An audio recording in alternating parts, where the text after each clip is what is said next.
Buhay dalaga muna si Mama Cookie dahil for today's video is magse-celebrate siya ng 4th birthday. Dito nga pala kami mag-i-stay sa Candaba Lake Resort, located to sa Cavinti, Laguna. Pero para mas kompleto ang aming camping experience is magtatayo pa rin tayo ng sarili nating tent. Pero kung napanood nyo yung last year na mga camping namin ng mga anak ko, malalaman nyo na kahit papano is nag-improve talaga kasi meron na tayong maayos-ayos na tent talaga. Nag-invest na din talaga ako sa mga camping gear kasi ang goal natin this year is lahat ng mga anak ko, every birthday nila is makapag-camping talaga kami. And ganito naman yung itsura ng tent namin sa loob, diba? Medyo malaki-laki talaga. And then nag-invest na din ako sa hammock or sa duyan para talagang kumpleto na ang aming experience. Pagkatapos namin mag-set up ng tent at ng hammock is inayos naman namin yung decoration ni Mama Cookie. And dito mga 4:30 PM na to, sinimulan ko na din talagang i-pictorial si Mama Cookie kasi ang hinahabol ko is magkaroon siya ng photoshoot with the sunset. O diba? Alam nyo ba guys, hindi talaga masyadong nakakapag-celebrate ng birthday to si Mama Cookie kasi ba naman December 31 ang birthday. Pero sabi nga nila, it's better than late than never. O diba? Lagi ko talagang pinangahawakan yung kasabihan na yan kapag nalilate ang celebration ng mga anak ko.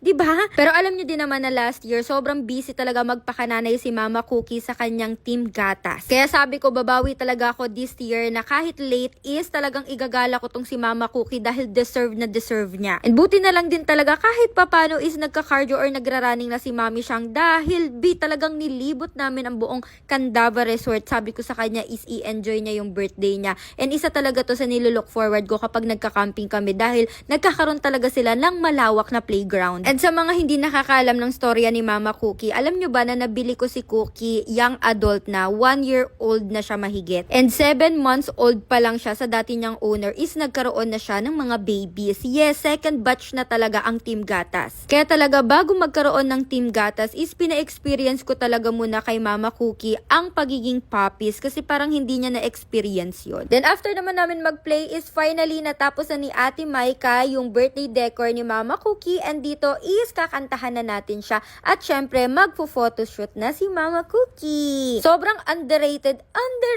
pero sobrang underrated talaga nito ni Mama Cookie sa lahat ng mga anak ko ha. Kasi alam nyo ba na sobrang bait niya talaga. And dahil sobrang bait niya is binigyan ko muna siya ng reward treats. Binigyan ko siya ng dehydrated treats. And ang maganda dito, anti-stress din tong treats na to. Plus masustansya pa. Kasama din pala natin si Kuya Kuy Kuy kasi magse-celebrate din siya ng birthday niya pero sa ibang campsite naman at ibang vlog yon. Abangan nyo na lang ang birthday celebration ni Kuya Kuy Kuy. So tara, sabay-sabay muna nating kantahan si Mama Cookie. 1, 2, 3, go! Ow, ow, ow, ow, ow.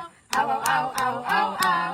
Ow, ow, ow, ow, ow, ow, ow. Ow, ow, ow, ow, ow. Wish you si Cookie. Naku, marami nang i-wish si Cookie kasi may mga anak na siya. Naiiyak. Naiiyak. Naiiyak. Mama Kuko. Then after nga namin kantahan si Mama Cookie at nakapag-wish na din naman siya is inislice ko na tong cake niya para makain na nila ni Kuya Kuy Kuy. But anyways, ito palang cake na pinapakain ko sa kanila is cake for dogs talaga to. So ginawa to para sa kanila and safe to para sa ating mga fur babies. Finally, natapos na ang day 1. Day 2 na tayo dito sa campsite. And ang maganda dito sa campsite, sobrang lamig niya talaga kapag gabi and then hapon, ang lakas talaga ng hangin. And ang maganda pa dito, every time na nagka-camping kami, kitang-kita ko din talaga sa mga anak ko na nag-enjoy sila. And every time pala na magka-camping kami, hindi na ako nagdadala ng mga chicken breast, ng mga chicken liver, tapos papakuluan ko pa. So, para makales ako ng hassle, is itong mga appetite booster na lang po, yung dinadala ko sa kanila. Nagdadala lang ako ng dog food nila, appetite booster. So, minimix ko lang yan sa food nila. Yung kita nyo naman si Cookie is na-excite na agad. And then, itong dehydrated treats is dinudurog ko lang para maging topping. So, yan lang po. At siguradong ubos talaga yung mga pagkain nila kahit nasa labas kami or nasa camping kami.